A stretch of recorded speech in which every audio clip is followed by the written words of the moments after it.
That's right. The president is traveling in India today, but the White House staff is monitoring both the coronavirus itself and also this market sell-off that we're all watching here unfold this morning.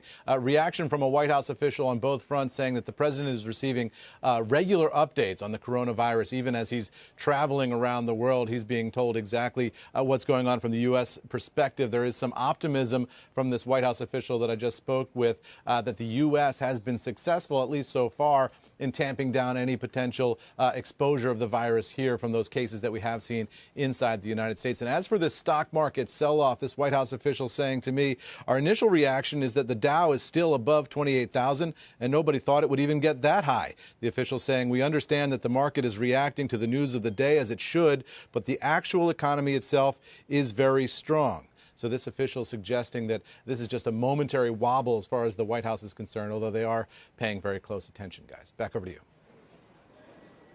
Eamon, President still, I would assume, very much in touch with his own task force.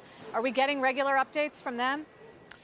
Well, the president is getting regular updates from them, and the question is, what, if any, action is the U.S. going to have to take here? I'm told that these meetings that are taking place at the White House are at a very, very high level, and that the president is getting a lot of information from them. The question is, at what point does the United States have to roll into action in the way we've seen, Italy and Iran and some other countries that have been affected by the infections? That is some serious stuff when you start talking about locking down entire villages or towns.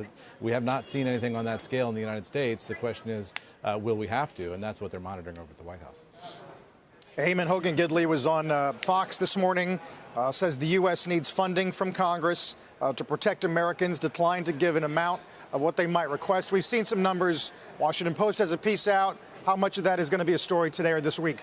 Yeah, I've talked to a couple of officials about that at the White House this morning. They say they are going to make the request likely this week for funding from Congress. They're all very cagey about exactly how much money they're going to ask for here from Congress, but expect that there's going to be a large ask from the White House sometime later this week.